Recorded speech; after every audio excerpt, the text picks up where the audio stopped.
People should be coming in.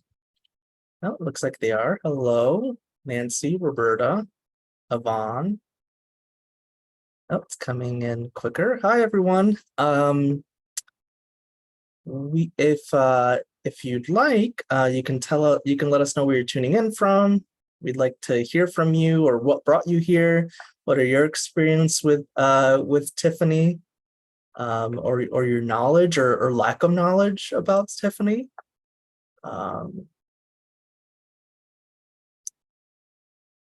So you can just, right away in the chat, whenever you'd like. And I'll just start with my introduction as people are coming in. Hello, I'm Omar Acevedo, and I'm the Literary Program Coordinator at the Mark Twain House Museum in Hartford, Connecticut. Thank you for joining us for this virtual program for the Tiffany Girls.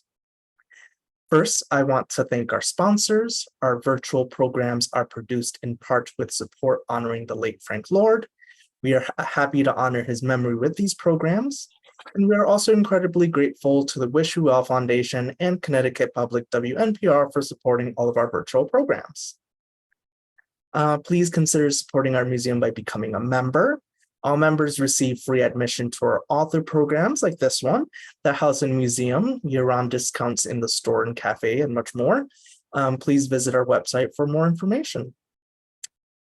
And now on to our guests. Our author, Shelley Noble, is the New York Times and USA Today bestselling author of 16 novels of historical fiction, historical mystery, and contemporary women's fiction, including Ask Me No Questions, and Whisper Beach, and the Tiffany Girls. Our moderator, Emma Gerstein, is the Assistant Manager of Interpretation here at the Mark Twain House and Museum. So as I said, we encourage you to have a conversation in the chat. Please let us know where you're tuning in from, what brought you here. If you have a specific question, though, you can post that directly into the Q&A section that's on the bottom left.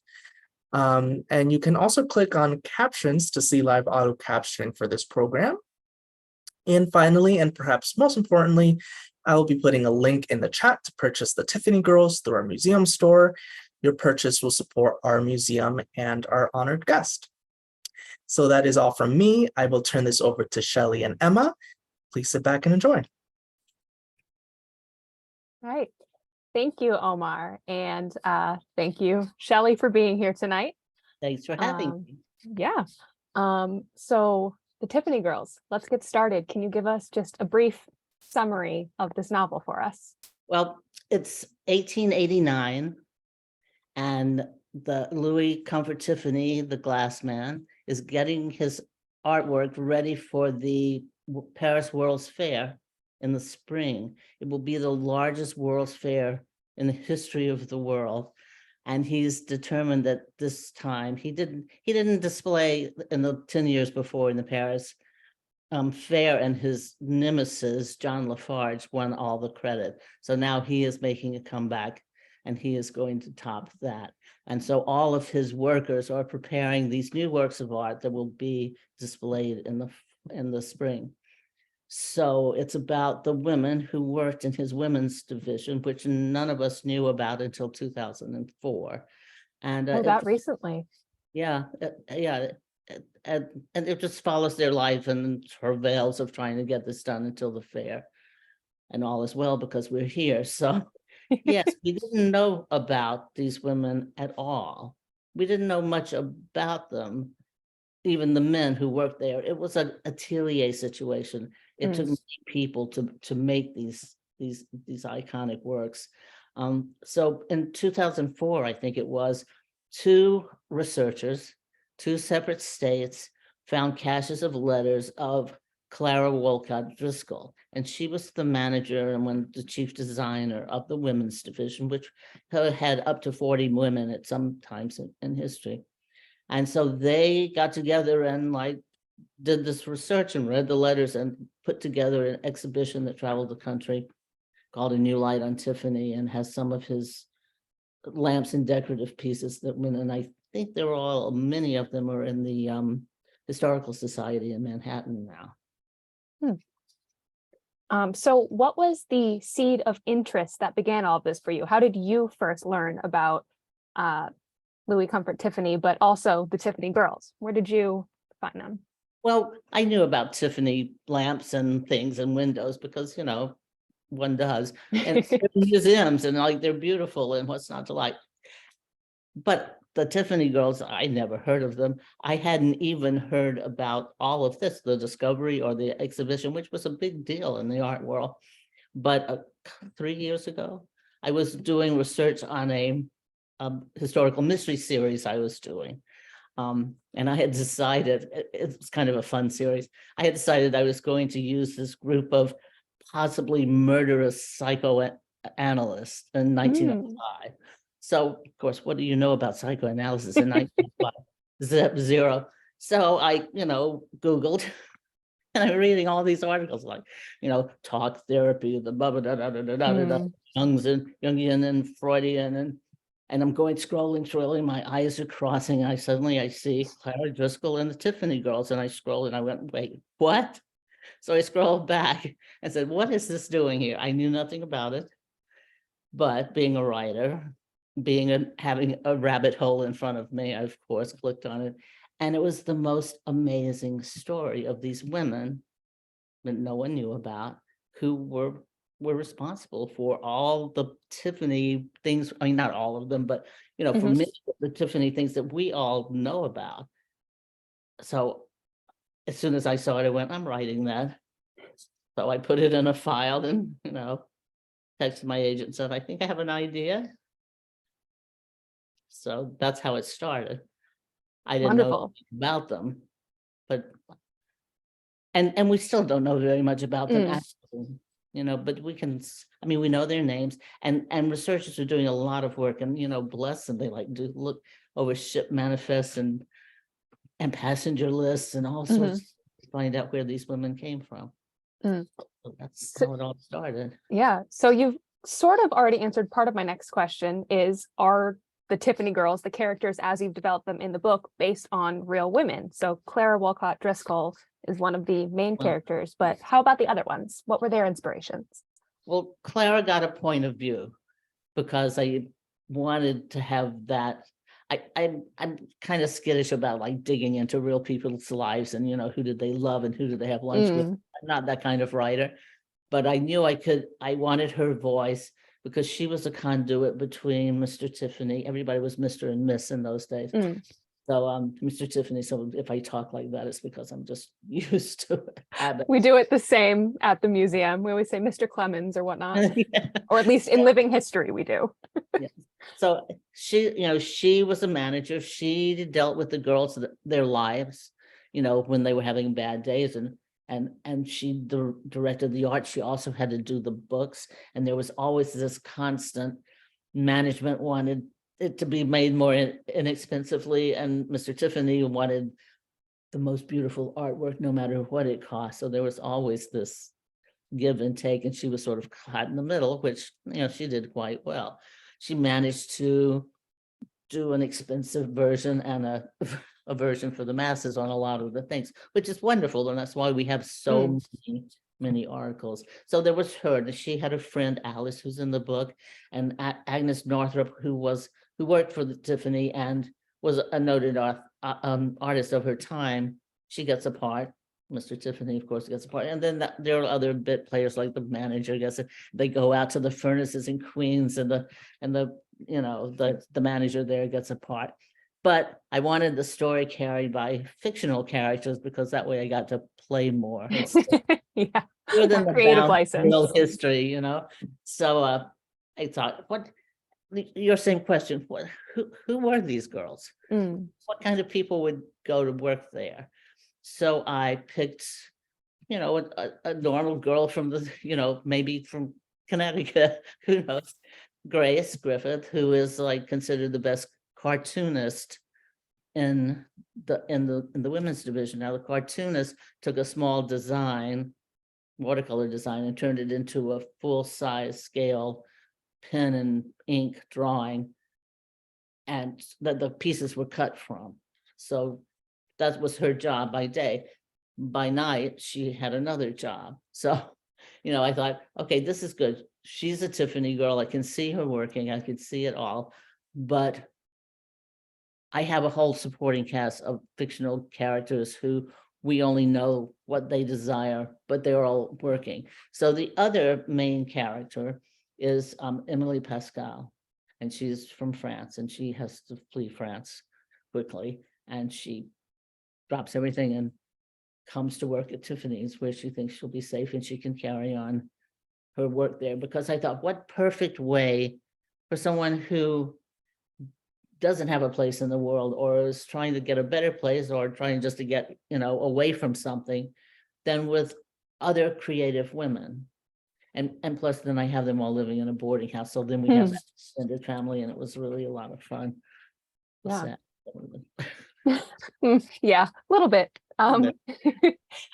So yeah, we've got the characters that are based on these real women that get their own point of view, and then you've got your cast of fictional characters that sort of allow us to move the story in a more creative direction. Yeah, and because we do know about this period, because it was that period that was moving from Victorian to that turn of the of century. Yeah, we know about the way women lived there. So I could sort of, using that and what little we do know about the women, I think I tried terribly hard to make them real. Fingers crossed. I think you certainly succeeded, at least in this book.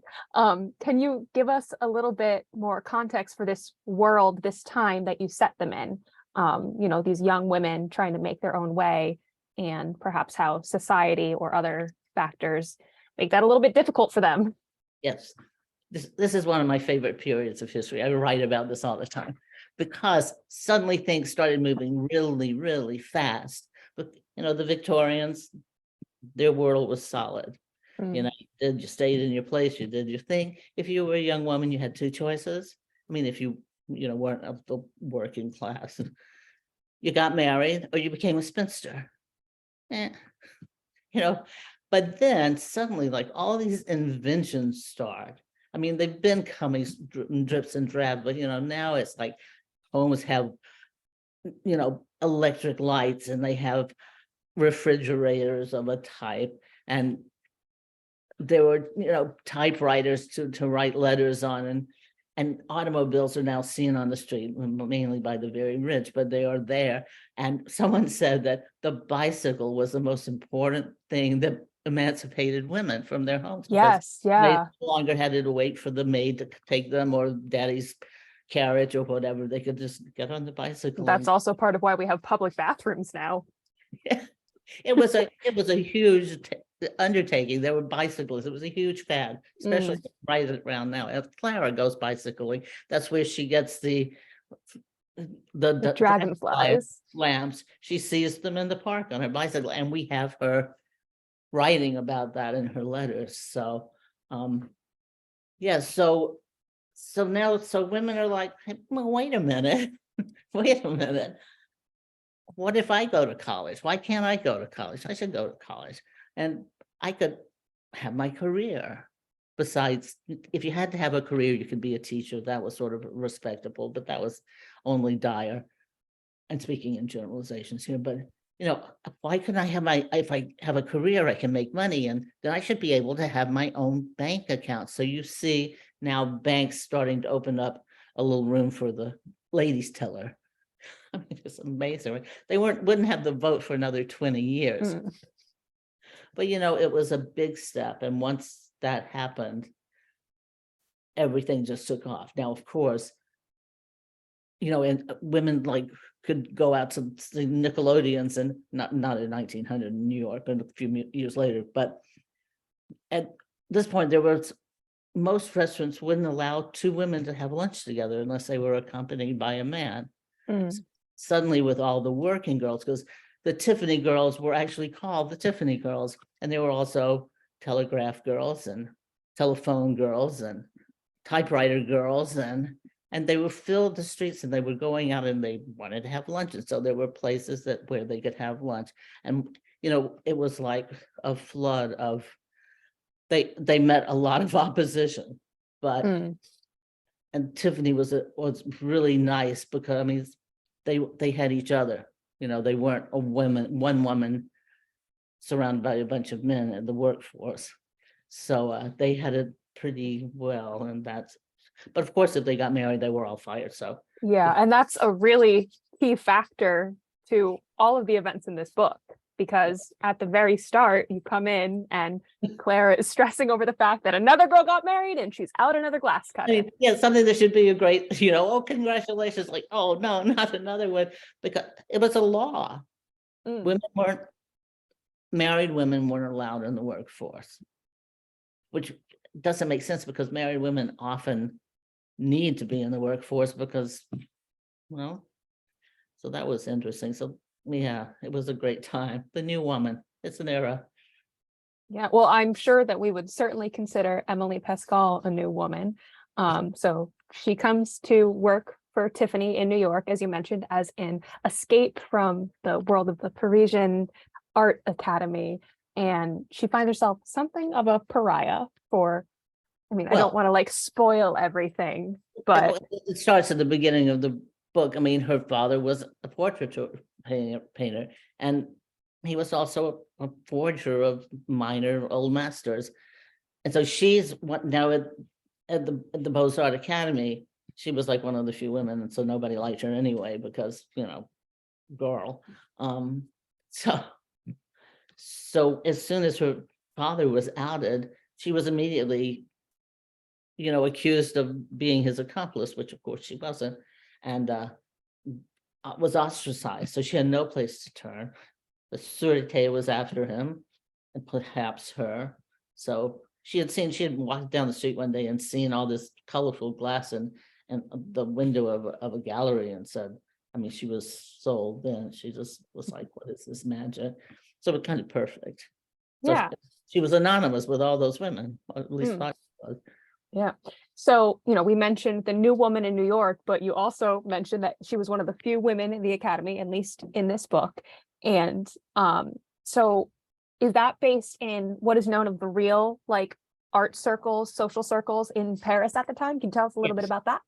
That was, now Paris, well, everybody that time, even in New York, though not much is made of it, had a very large, tight art bohemian community that lived on the fringes, just wild, all the things that mama told you not to do, we're doing. The fun stuff. But yeah, so the Beaux-Arts, it was, and medicine and all of those things, it was still very strict. And of course, Europe has much longer history of men controlling the world than we did. So it was very strict. It was very hard for women to break in at the opera. I mean, in the orchestras of things like that. It was hard there. I don't know my European history like the other side, but yeah, it was tough. I mean, you can see that like the women all over the world, I'm sure, were facing the same kind of things. Women were allowed more out on the streets and in public in Paris, but and they could go out at night, which women in America were just catching up to that. But no, when it came to work, it was still a man's world, man's idea of what was art. So maybe, I don't know how, if it's changed all that much, but yeah.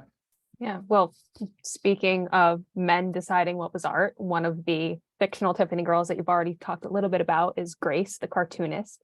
And so can you talk about her cartoonist career that she's trying to pursue outside of what she's doing at Tiffany? Well, she's also a cartoonist, a political cartoonist off hours. But she, of course, has to use G.L. Griffith as a pseudonym because women weren't hired to be political cartoonists. Now, women at this point were getting jobs at newspapers and magazines as illustrators, but guess where they went? Society pages, cooking pages, sewing. And Grace wants to change the world. She is a new woman. She sees all the possibilities. And so she's determined, and she did everything but dress up in a pants part because everybody's used to that. I said, no, we won't go there. But and she manages. There won't be, I think the first real journalistic female cartoonist was 10 years after that. I can't at the moment remember her name, but I sort of I think it had was her face as- Lou something I read Yeah. in the notes. yeah. Yeah. Yeah. I'm a couple books past that, so my brain is a little fuzzy. Yeah. Too many Some- characters, too many people. Yeah. So even if it was, you know, the first female journalistic worker was sometime after when the book is set, did you draw inspiration from what's known of her work for building Grace's character? No, Grace was her own character. Hmm. Grace, I mean, like Grace comes in and she's seen Emma Goldman. Now, Hmm. I'm sure a lot of people would use her because she was such a character then, but she was such a character then. So part of the fun of creating Grace was, who is she going to try to find out about? Like Thomas Edison makes an appearance there for a minute, and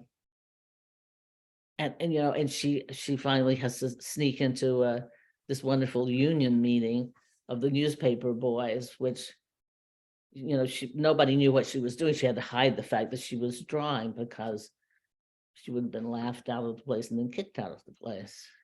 So I sort of discovered things. She was fun because we just sort of discovered things together.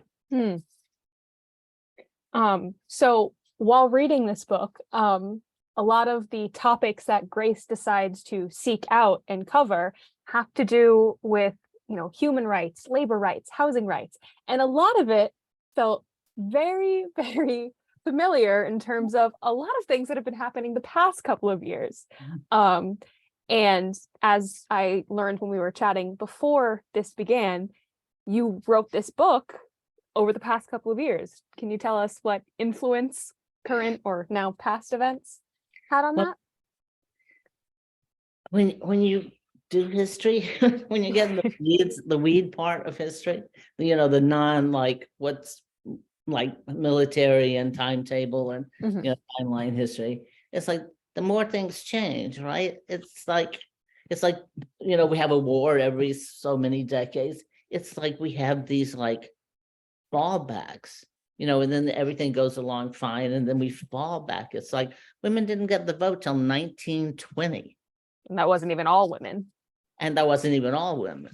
So, I mean, it's sort of, and now like all the voting stuff that's going on is, you know, it's hard not to look over your shoulder when you think, oh, you know, yeah, yes. And like art's the same thing. It's arts have always had a hard time surviving in society because the minute something else happens, people pull their attention and their money away from the arts and, you know, go to something else. So yeah, a lot of the things just keep repeating.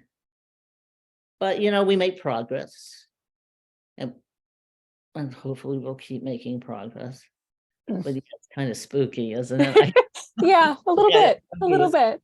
Oh, and you turn on the news and you go, oh, didn't that happen like 50 years ago, 200 years ago? I Yeah. believe Shirley Bassey was once featured in a song that said something to that effect.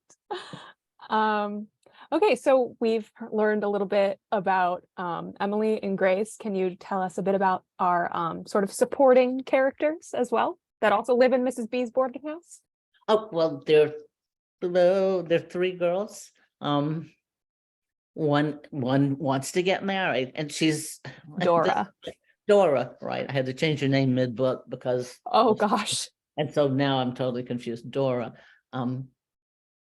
she wants to get married. She's probably upper middle class. She didn't really have that.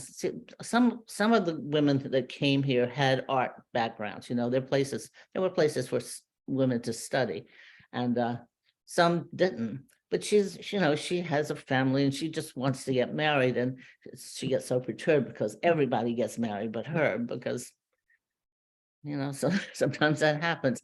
And then there are two sisters, Lottie and Maggie, and they need the work, and Maggie is not the same as everybody else. So she really had, Mr. Tiffany was very philanthropic and very generous and kind, they say. And so she was given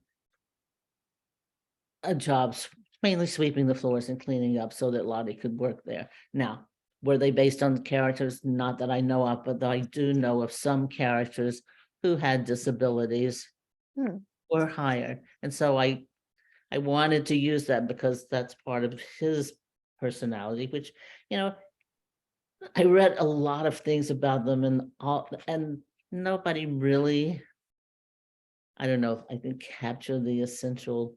He was supposed to be kind. He was a good father and a good husband, and he loved racing fast cars, and he stuttered when he got angry, and he had to fight his father to become the kind of artist he wanted to be. His father wanted him to come to the jewelry business. Of course, his father started in the 5 and dime business. So, like, I guess you want your son to be Yeah. better. And actually, I think we maybe should have started with this, but can you tell us the difference between Louis Tiffany and Charles Tiffany? Because not everybody knows that Okay. Tiffany & Co. and Tiffany Glass are two separate entities. Charles is a jewelry guy. Charles is a Tiffany that is in all the commercials. Tiffany Blue. Yes, Tiffany Blue. He started out as a 5 and dime vendor, and what made him different from the other vendors was that he didn't bargain. So if that spool of thread was a nickel, it was a nickel, and he wouldn't take 4 cents for it. And he parlayed this into Tiffany that the whole world knows. Along comes his son, Louis, and Louis is a painter, and he's, artistic and it is played out in houses all over the world, Including the Mark Twain House. Yeah.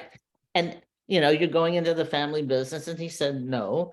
And, he toured the world, and he really started out as a painter, and maybe he wanted to be a painter.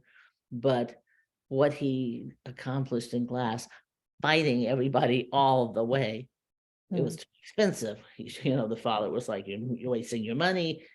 He just was really put upon, but amazing glass. I mean, amazing things that who would ever think to do that with glass? And they were all coded, all had formulas, and he had his own glass making factory after a while. And they were all secretly coded. Even if you stole the formulas, you wouldn't be able to read them because the formulas were coded and they were locked in a safe. But it was worth it because amazing stuff. So I have to ask, you must have some pet Tiffany design of like your absolute favorite you've ever seen that you dream about.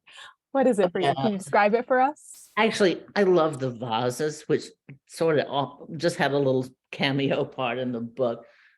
The vases, they're like music in the air, they just movement. But there is one piece that I'm partial to. It's not a famous piece at all. I think I put it in the ball scene, but that scene may have gotten cut out. I'm not sure, but it's at the Met. I don't know if it's being displayed.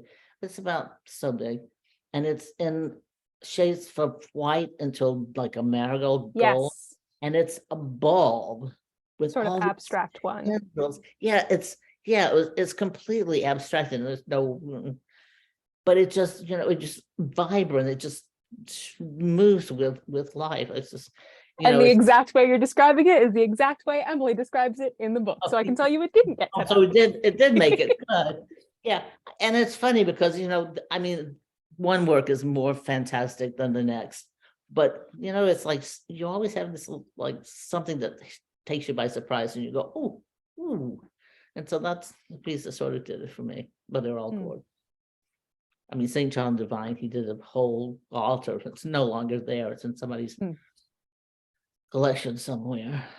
Yeah, for anyone that's in the Southern Connecticut area, Southern Connecticut State University in their Bewley Library have a series of full-size Tiffany glass windows like installed as part of their library. Not all of them are, I believe, the majority of them are attributed to Tiffany Glassworks, and then a couple are like believed to be some other glassworks in the style of Tiffany, but they're just in the library. You could sit, charge your laptop by them, and they're right by windows. So of course they catch the light and they are just stunning. People email me all the time and said, did you know that in the university it's so-and-so and so-and-so? It's like, good heavens, The guy was kind of prolific. He was prolific. He had 100 people working for him. So, I mean, he did, and he put out a lot of stuff. It's just, and then he went out of favor. So a lot, I just read they discovered not long ago, like some church was closing down or remodeling or something. They found some dirty old window in the basement, and they said, should we toss it? And they said, oh no, bring somebody in to save it. And they cleaned it up. It was like worth $50,000 or something. And so they probably sold it. I want to find something like that in my basement. Me too. Hasn't happened yet. But So stepping away from the book a little bit, this is just something I've been wondering about since I read your bio on the back of the book. It states that you're a former professional dancer and a choreographer. So you're also clearly a prolific novelist, but have you always also been a writer, or was that like a decisive career shift for you?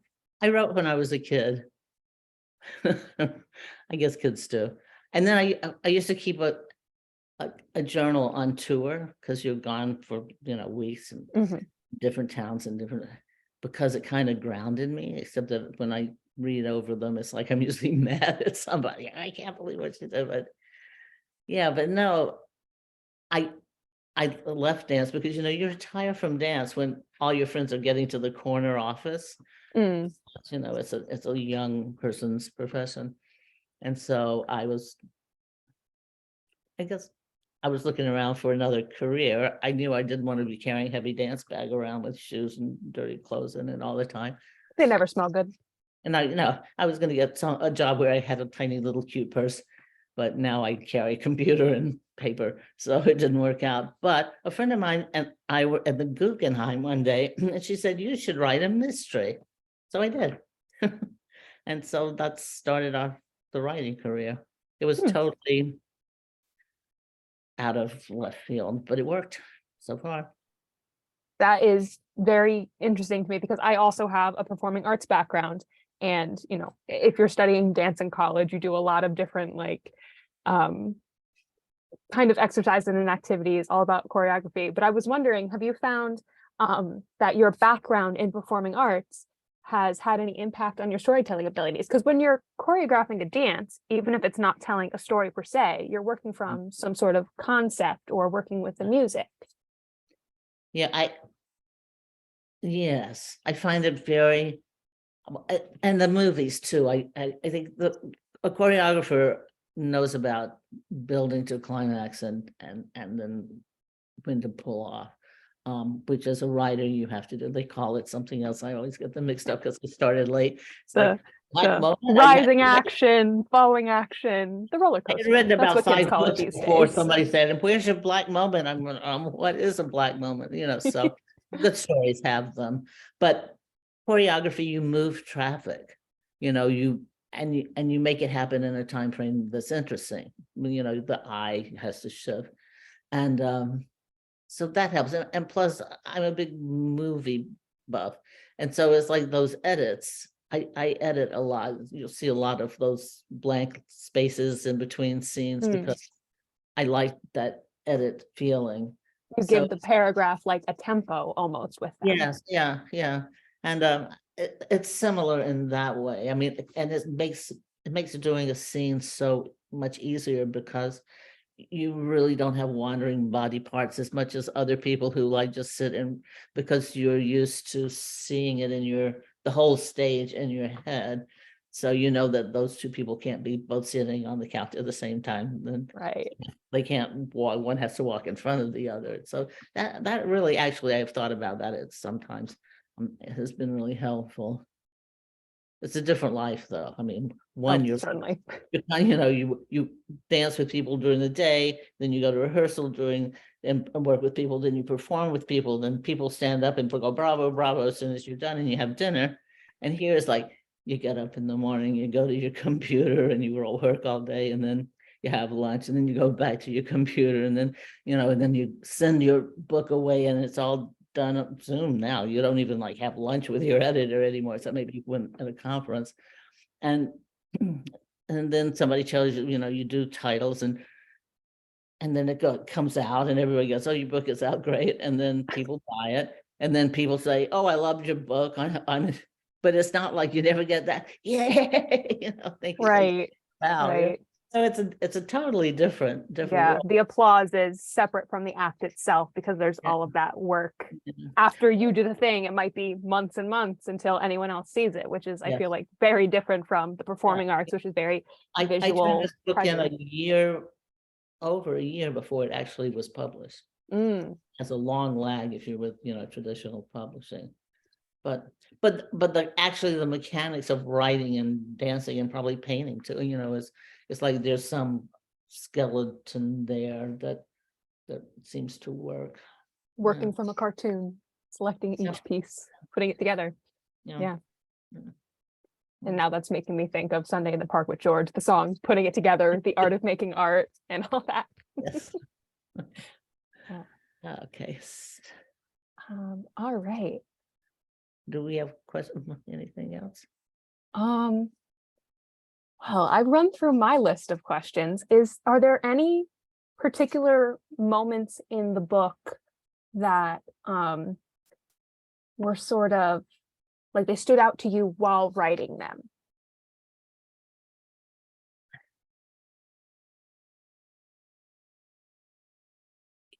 Yes, there are. Should I tell you about them? If you like.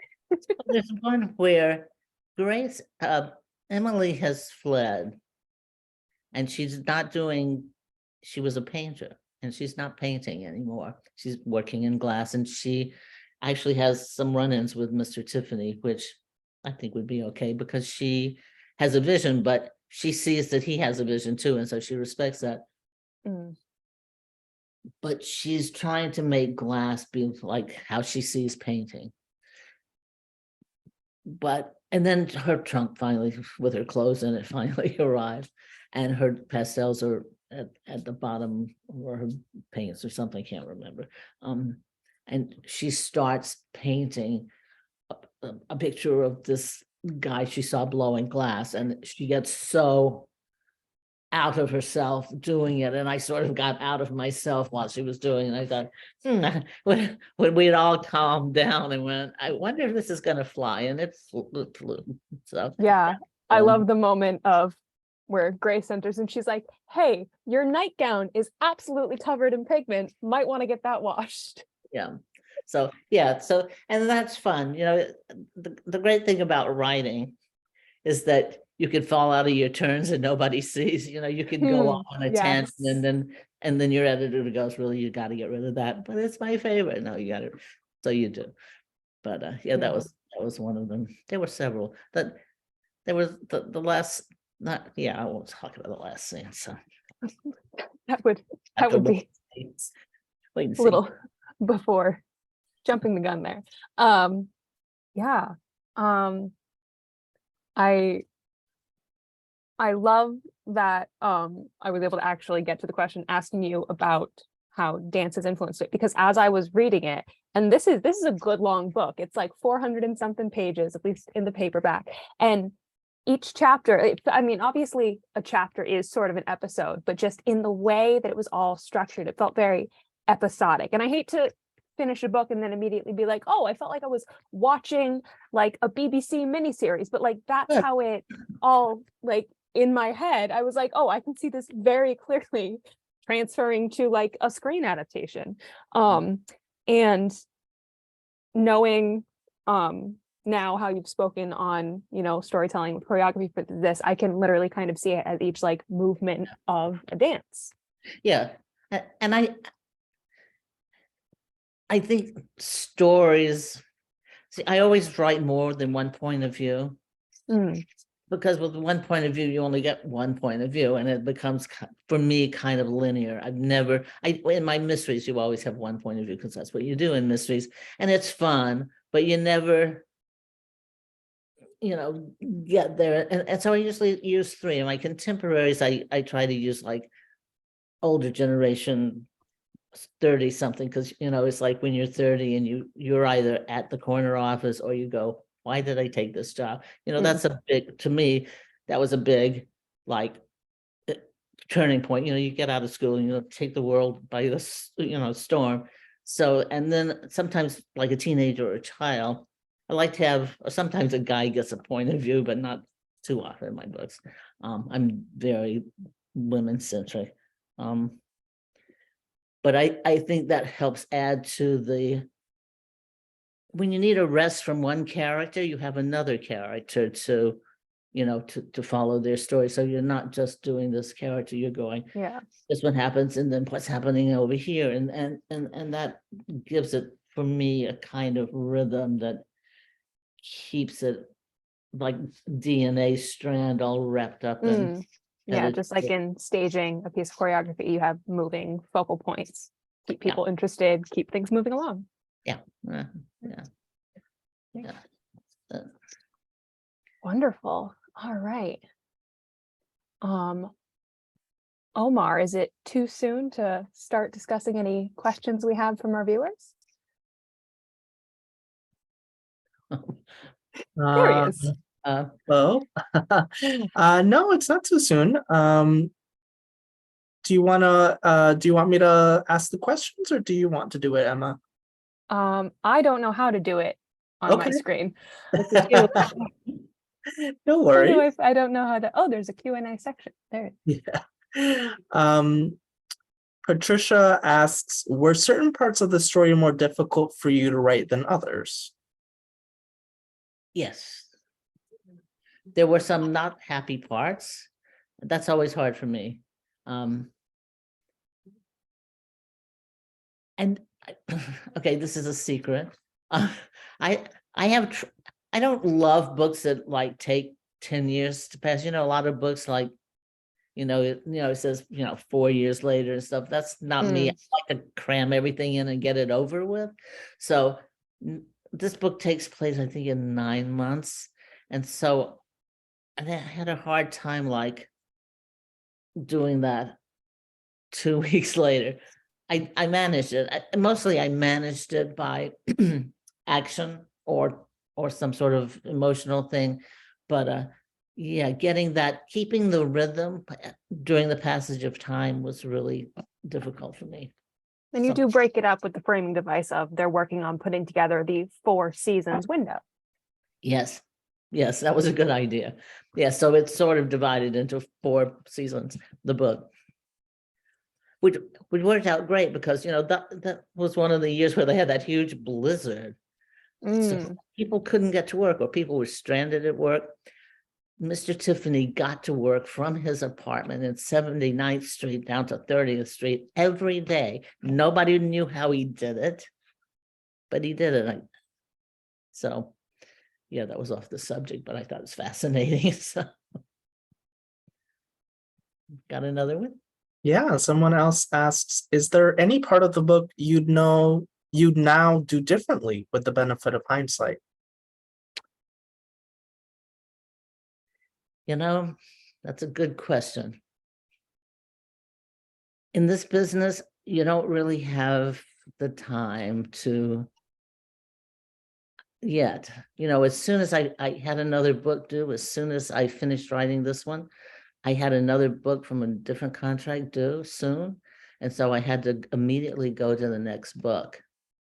And because I think that hindsight thing either happens as soon as it's left your computer and now it's too late to take it back, or maybe years down the road. This book came out in May. I haven't really looked back at it that much, except, to familiarize myself, because I've written, I don't know if I said this before, but I've written 2 books since then, and I'm working on ideas for 2 more. So it's like a avalanche of working. So, and what good would it do? I'm trying to think. I can't think. That's true. Jennifer asks, have you been approached about bringing the book to to turn it into a movie or TV show? No, No, and I'm not sure it would, because it would be pretty expensive, I think, to do. And and there's certain books that lend themselves to, well, I don't know that, I won't even say that. It's like, there are a lot of historical-ish films and series out there now, but they're not totally historical. So I'm not sure this fits into any character. I would love it. Anybody wants to make it into a series. Maybe you I'll could be there. reignite interest in glasswork. Yeah, put me on the BBC. So yeah, but I haven't gotten any nibbles. Yeah, but it's only been out since May. So, I have friends who, somebody was in the airport, picked up her book, and just because they didn't have anything to read on the plane, and, then it was an HBO series. So, because they liked it. So there's always that, and also there's too much internal monologue, which I tend to have a lot of. It's more difficult to translate into film. Dawn asks, Shelley, you mentioned that one character was upper middle class. Were most of the Tiffany girls educated middle class ladies, or did they come from different backgrounds? Different backgrounds. A lot of them were immigrants, because immigrants had to work for, those kind of immigrants. A lot of them were not, as that we know, were not terribly educated in school. Some girls were. So, I mean, there was the Metropolitan had a women's program in art. What was her name, on 23rd Street, had the decorative school for women artists.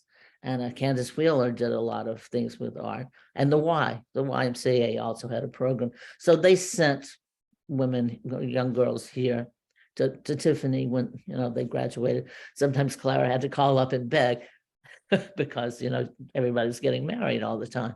So yeah, they were from all walks of life. But I would say from the names, that we do have a list of the names of a good deal of them. They were from immigrant families, and many of them lived at home with their families, and may have been the sole breadwinner of those families. And Michelle asks, this is maybe a deeper question, a more serious question. What was the single greatest joy you took from writing this book? I had this, how do I say this? Emily, a fugitive, and Mr. Tiffany were sort of not soulmates, but there was something there that took her whole story from beginning to end. And I thought it was wonderful how, I mean, she fought with him, but she understood his way of arriving at things. And to me, that was such a beautiful relationship that I really didn't put too much on the page, because it was almost it's like glass. It was like too fragile to try to explain it. But I hopefully it shows kind of in the arc of the book how it all turned out. And that was pretty special to me. I hope it worked for everybody else too. Excellent. We don't have any more questions.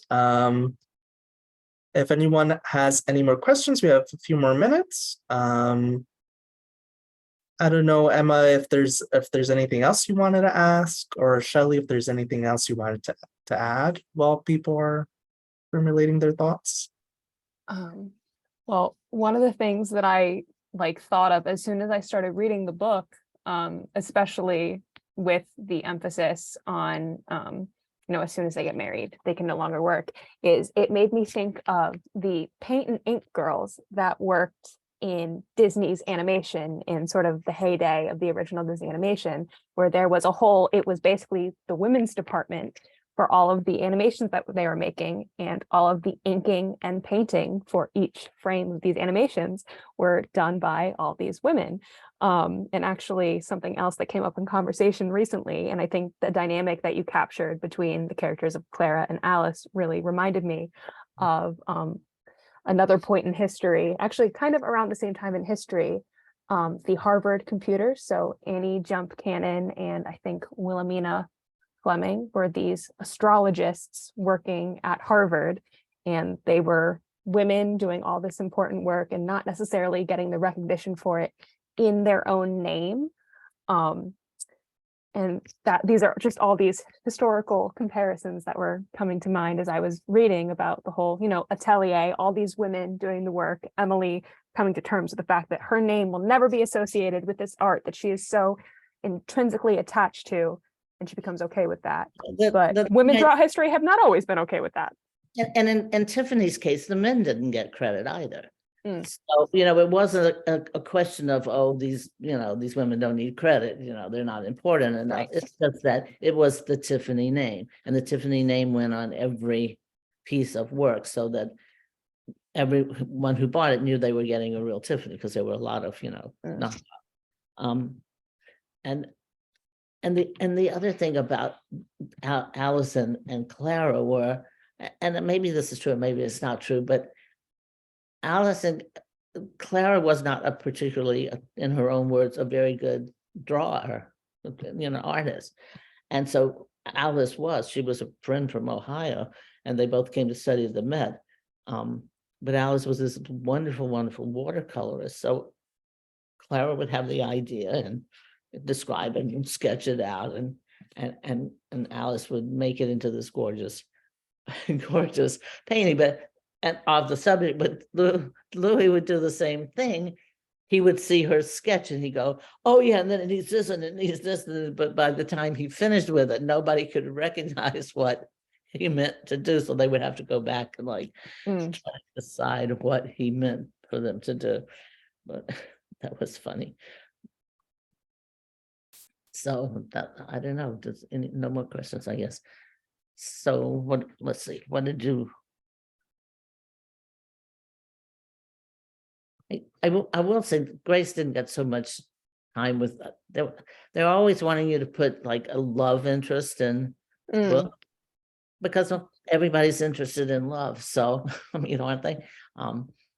So I kind of do it begrudgingly, because there's so much, I write such long books anyway. And Grace seems very begrudging about it the whole time.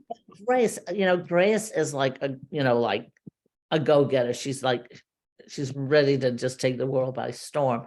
And she meets this sort of world-weary reporter that she has nothing to do with, because, he's world-weary, and the reason I thought about it was because of Emily and Mr. Tiffany. They're two scrappers, Grace and I think his name was Charlie, right? And but because he's always saying, don't do this, don't do that, when she finally finds out what she does, and she's always saying, don't tell me what to do, don't tell me what to do, but he sees in her the ability to tell a story in an illustration. And she begrudgingly sees in him that he knows how to bring a story alive by the way he writes. And I thought that was important to show that different kinds of art, still be appreciated by the other people. Speaking of different kinds of art, sorry, I didn't mean to cut you off. But the really pivotal scene in the beginning of the book where Emily, her portfolio goes all over the floor, and separate from the design she's made working to recreate Tiffany designs is there's these abstract paintings that she seems very embarrassed by. And they're kind of there throughout the book, but I when you were visualizing them, were you basing that sort of on any early abstract work? Well, it's also the time of the expressionists, right? Who were really not. Everybody hated them, the Academy and London artwork, because they were brash and they were like gobs of paint and they were bright colors and they were like, that's a chair, and so So we went from the school of painting to, to this new form. I mean, we always have modern art, the next modern art, the next modern art. So I thought, let me make her a bit of a iconoclast, that she's on the edge, because, they're so staid at the Academy, and, until they're not, until they accept the next one. But she was ahead of them. She saw things in bright and abstract and texture, which made glass a perfect medium for her if she wasn't paint, because it's also very tactile. But that's also the one thing she learned there, was that it's very precise. It's like putting a jigsaw puzzle together, and that's why her wild painting scene is she couldn't just express herself. She had to color within the lines. Yeah, I think there's one scene where she's like trying to figure out the right direction to place the pattern piece that she's cutting to make the movement of the striation in the glass actually seem like the water. It's going down. Yeah. It's hard. And imagine if you were, okay, go downstairs and pick out some blue glass that In the looks like basement. water. In the basement. With very little natural light. Yeah. So, and that was the other thing. He hated not having natural light. So cloudy, because they put these big glass easels to do the windows against the big windows in the building, so that the sun shone through and you had natural light. And on cloudy days, it was like all the colors were like different. So it was a mess. And that causes quite a bit of friction early on, the change in natural light making colors look different. And then the electric light, when they had to use the electric light, everybody totally different. Yeah. And anyone knows, if they've like tried to do makeup indoors and then stepped outside, or had to do makeup by a window and then gone somewhere with like fluorescent lights, it all makes everything look so different. The light's cool or warm. So many different factors. It's incredible. I mean, I gained such an I mean, you look at a lamp and you go, wow, that's really pretty. I wonder how they did that, all the things, and then you start to think about how they really did it. And it was really amazing. Truly amazing. So that's Tiffany Girls. I think Omar left this again. So you mentioned that you have you've written 2 books since then. One of them's already out, one of them is still upcoming. You want to tell us about those? Well, there's one coming out actually in September. It's one of my contemporaries. It's it's about a young photographer. She's in downtown art scene. She's like the darling of the photography world at the moment, but she's self-taught. She has no idea how she got there. She has no idea how she's going to stay. She has this agent that's all, pushing her all over the place. She feels like, they call it, what do they call it? Imposter syndrome. She kind of, so then she's sent on a shoot to this antique barn. It's not an antique barn, it's like a junk store, because she does odd objects. And she sees these photos that are from like 50 years before that have whatever it is that she doesn't have. She recognizes. She says, "Oh my goodness, I have to find this person if they're still alive. He has to teach me how to put that, whatever that thing is, soul or whatever." And so she goes off to meet this terrible, nasty old man, and she learns how to make real photography.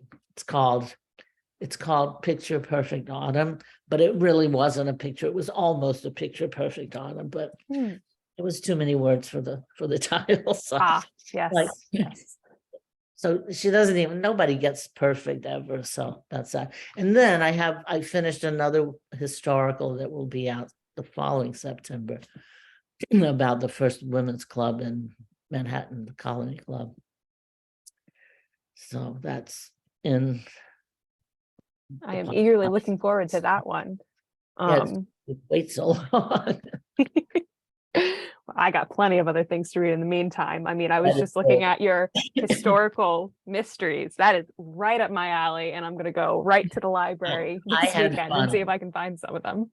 I had fun with the last series, the Lady Dunbridge. You know how the Buccaneers, the girls went over to London to get a title, all the rich girls went to London, to marry a title. So she goes, well, she's a widow, she's young, she's going to come to the States to make some money. And of course, fun to do a mystery is silly, but my characters, I'm a big fan of dime novels. Do you read dime? Yeah. They're quite interesting. You know, they're simplistic and very dated, but there's some really good stuff there. So I kind of started modeling some of my characters after the dime novel characters. I had a blast. And then of course, in the last one, I had all those like villainous psychoanalysts that started the whole Tiffany thing. So it's kind of simple. But yeah, I had fun doing those. Yeah, Lady Dunbridge, that's her name. All right. Yeah. Now, are they one continuous series or individual stories? They're individual books. There are 4 in that series. You could read them in any order. Which one would you recommend we all start with? I always start with the first ones, whether I'm watching, you know, if I'm going to have to binge watch 28 season of something on BritBox, I'll start with number 1. But Chronology. yeah, just for the chronology. And the interesting thing about a series that's different from a book is the book, everybody has their character arc in it. Mine don't always finish in the same place because let's face it, not everybody has their happy ending at the same time or even hopeful ending at the same time. But in a series, the arc is slower and it goes over however many books it takes. I mean, they all say in the mysteries, never marry off your sleuth at the end of the first book because she doesn't have a romantic interest. I don't know, it's stuff they tell you. So, anyway, so yeah, so the arc is slower. It's interesting. Writing is interesting because every time you start, it's different. So thank you for having me. Yeah, wonderful. Thank you so much. And I loved reading the book. Thank you. And I for love everyone, writing it. I can tell. And again, for everyone interested, I believe Omar said he will put a link to purchase the book through the Mark Twain House. It will benefit both the Mark Twain House as well as Shelley Noble.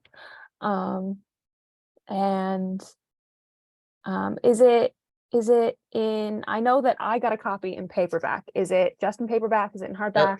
Just paperback, and it's a mass big print. What is it called? Trade paperback and ebook. All right. Oh, Yes. thank you so much. Thank you for having me. And Omar, are you going to say goodnight? I don't know what happened to him. I just see the little icon. Thank you everyone for coming. I hope you enjoyed it.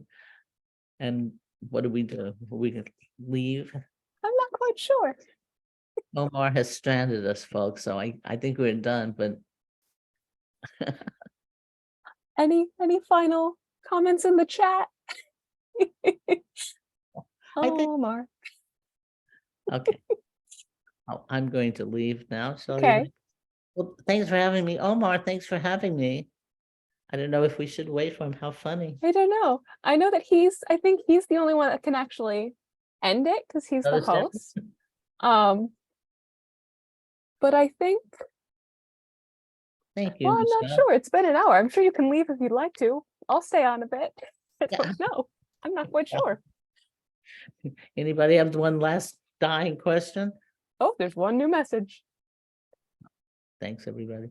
Thank Thank you yous. guys for coming. It's like an odd time. Yeah. And Happy Tuesday. I love talking about Tiffany anytime. So if you have any questions, you can write me. You can email me. And that's for Yeah, what's your social media? My social media is shelleynoble.com and Shelley Noble author, I think, for both Facebook and Instagram, and I issue Twitter these days. And, oh, Michelle has a question. Do you own any Tiffany pieces yourself? No, I don't. Any Tiffany recreations, Tiffany style, or just an admirer? I confess to having a couple of knockoffs, smaller pieces. I believe that in the Mark Twain Museum Store, we do have an online museum store. We do have their like desk lamps, and they're not actual Tiffany, but they are that stained glass style. They're very beautiful. We have them on display in the museum store, and every once in a while, I'm like, my office could use a little bit more light. Yeah, I have like mixed feelings about, well, especially when you spend a year and a half during the pandemic. This whole book, did I tell you that? This whole book was written during the pandemic.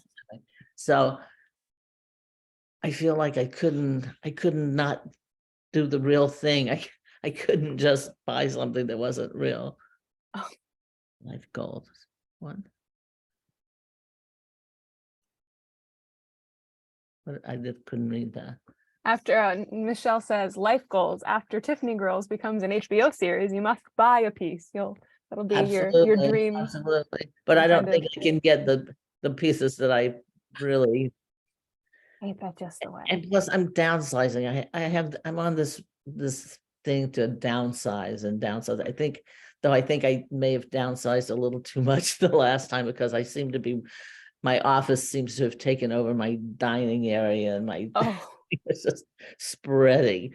ugh. Because I like to work from whenever I can get book information rather than reading things online. I find that it sticks See with me if longer. I can see if Omar has any, like if he's messaged about technical difficulties.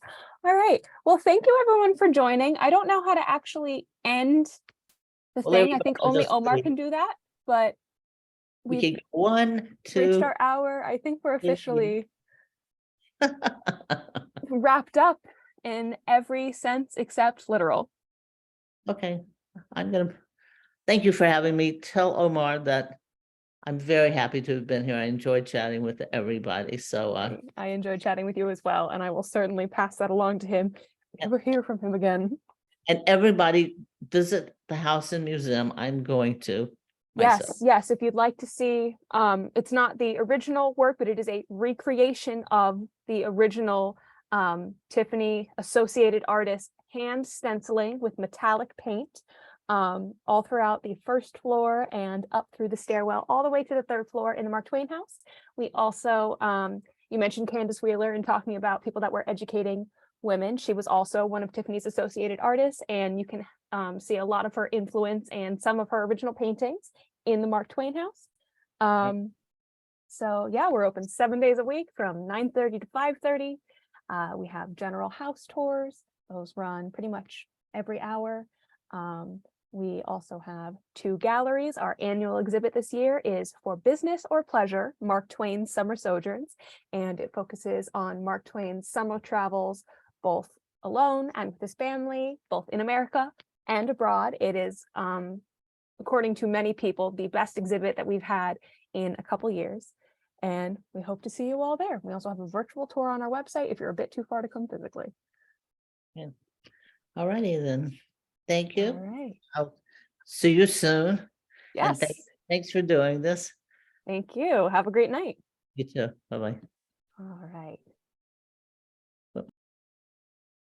I'm going to stay on until I can hear from Omar. If you guys want to sign off, you can. I see we only have 7 people left.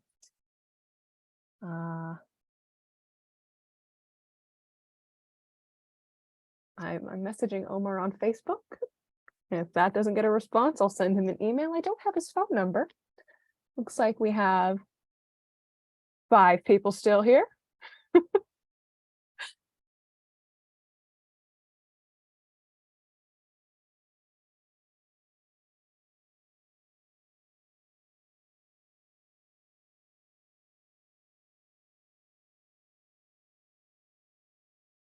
Oh, what is that? There's a strange red icon next to Omar's name, and I don't know what that means. I'm trying to. All right. We got 5 people still here. Who's still here? How do I see that?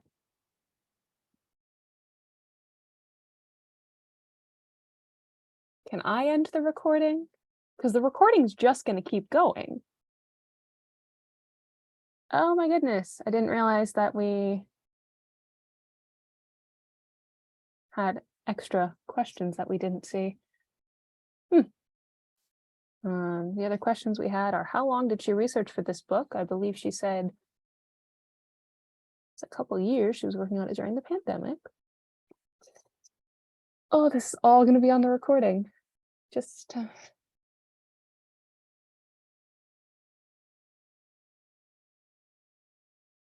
Again, I would leave.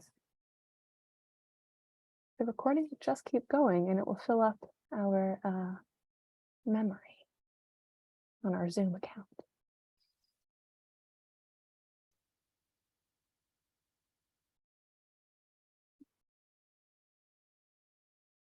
Do